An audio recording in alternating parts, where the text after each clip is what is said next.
What is up, everybody? Welcome back to the channel, Ace's Place, where I'm Ace, and this is my place. And I just want to start off by saying thank you so much to getting to, at this moment, 95 subscribers. That is awesome. That's epic. That is grand. I wasn't even expecting that. I was literally, when I started doing this YouTube thing like a month and a half ago, maybe 2 months ago, if that, I was expecting maybe by the end of the year 50 subscribers, right? Here we are at 95. We're not even at the end of the summer. Let's go. Let's get it. And here, since I got everybody here right now, whoever is watching this, look at this guy back here. The new tattoo. Pizza Monster. Because why not? So today's episode video, it's sponsored by me, Ace. But we're going to be talking about this movie right here. Furiosa, a Mad Max Saga. Pretty epic movie. This isn't going to be an in-depth spoiler review. It's just going to be kind of off the cuff, what I can remember. It's been a day or so now since I've seen it. It's pretty late at night where I am right now. I'm tired. Let's just get right into it. So real quick, Mad Max. These are the original Mad Max right here. Mad Max, The Road Warrior, and Mad Max Beyond Thunderdome. Originally starring Mel Gibson in all three roles. George Miller created this universe. Now we can say it like that. Kind of like post-apocalyptic world that he created. And now there are two newer ones. This one came out 9 years ago to 2024, and now this one is the newest 2024 one. Mad Max. This is basically number one and the only one. And this is a prequel to this one. Let's get into this one. So yeah, right behind me, if I don't get in trouble for playing this, let's see what happens. It's the behind the scenes footage for Furiosa, so enjoy watching that as I talk. I'm just trying to be creative and do something different in these videos. But Furiosa and Mad Max Saga, pretty great movie. It's about 2.5 hours long, just came out on DVD. Get it where you can. And before I do a review for this, I'm going to give myself a selfless plug. Go down below, hit the like button, subscribe, notifications, share this, leave a comment. Did you see this movie? Do you love these movies? Have you seen any of the Mad Max movies? What are your thoughts? Let me know down below. So yes, this is a prequel to the new Mad Max franchise of Furiosa and how her story began.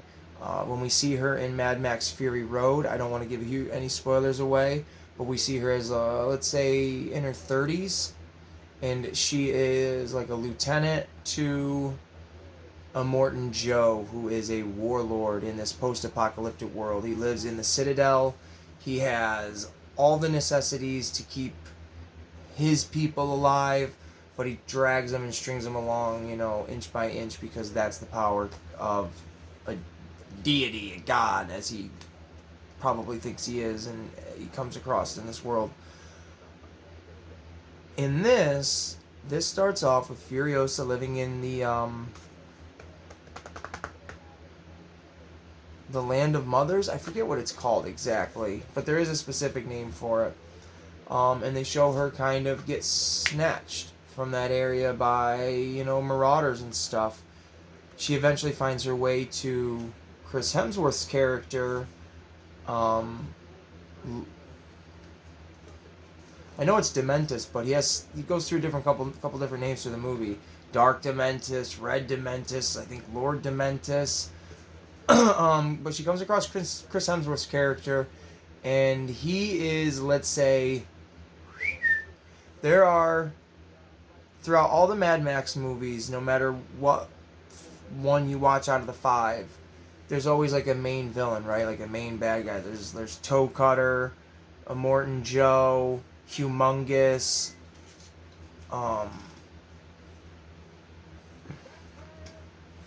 I forget him in Beyond Thunderdome. Whatever Tina Turner, Auntie,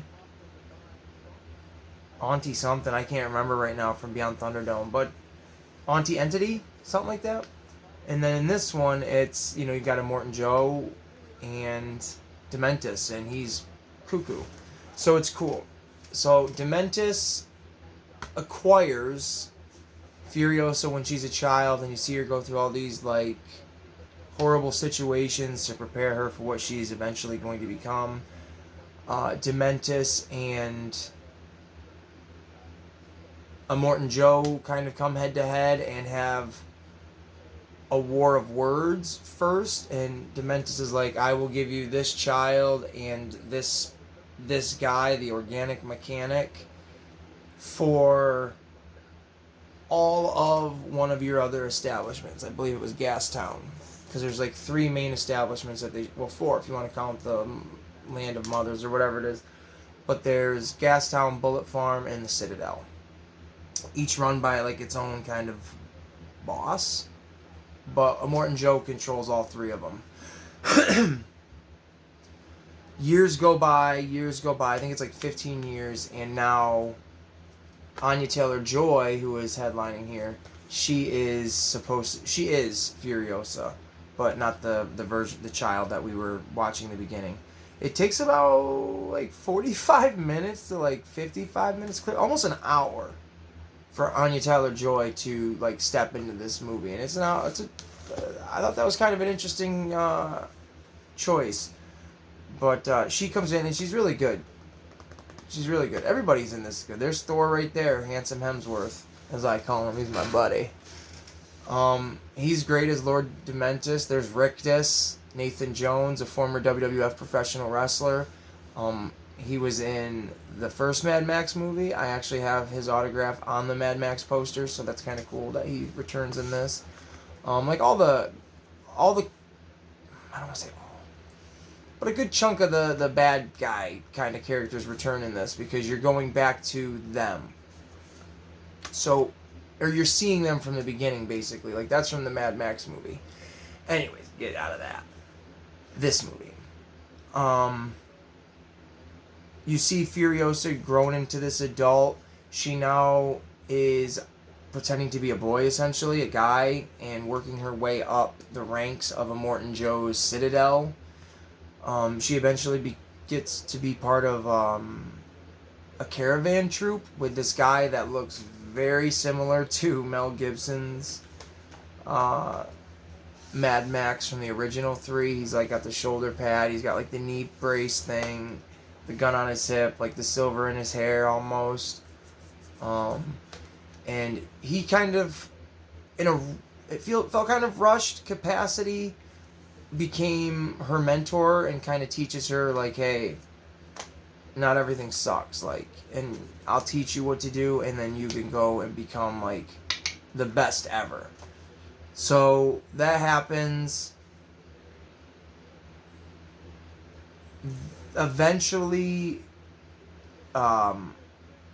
Dementis comes back into the picture and is causing problems because he's just a lunatic. His people are abandoning him, killing each other, all that good jazz. He basically wages war on the other warlords and says, you give me what you guys got because I'm running out of it. Enter a huge fight. I mean, the ending kind of everything felt kind of rushed. The beginning felt like it took almost too long to get where it needed to be, but it was good pace. It's weird. It's a weird paced movie. But Dementis catches the guy and Furiosa. You see how Furiosa eventually loses a certain appendage. We'll say it that way. And it all wraps up really nice. I don't want to give a lot away. I don't want this to really be a spoiler review. I'm trying to think like what to say without saying it. Everything wraps up very nicely. There are some open-ended things where I'm like, that character is still alive in this movie, but he's not alive in Mad Max. Is that just the way we wrote it, or is there going to be something in between that we see? I would really, really like to go down that path. Furiosa and Dementis do have a pretty good confrontation at the end. A good, satisfying ending, I think. And it's just an all-around really good movie. I would give Mad Max, Jesus, this movie's badass. This movie is metal to your face. I would give that movie a 9 out of 10. A 9 out of 10, because we're not doing halves and points. We're doing straight numbers. That's a 9 out of 10. This is just a step below it, but still right with it. So I'm going to put this... I'm going to give it an 8. Because we can't do halves or anything, so an 8. It is a damn good movie, though. It's really good. It's long. It fits right into the world of the Mad Max. It's kind of gross at times. It's action-packed. It's heavy-driven. Like, you can see this cool truck behind me. The only issues I had with the movie, and they weren't really issues, but because of seeing this movie that has very, very little CGI in it, and if it does, it's unnoticeable. This movie, you see the CGI. You notice the CGI in it. It's not... I don't find it distracting because it's that world. It looks like it's part of that world in a weird way. But preferably, I wish they would have kept it prosthetic or real, whatever you want to call it, like they did in the one prior to this. But I'm sure I butchered this review with whatever. I really loved this movie. I love the Mad Max franchise. I love all 5 of the movies. I think they're all good in their own way. If you've never seen any of them, I would say start right with the first. Start with the very first Mel Gibson one, because you're going to grow. Now, it's the first 3, 1, 2, and 3 of those Mad Max, and then these 2. So don't watch those first 3 and then be like, oh, I'm going to watch the 4 and 5. That's not how it works.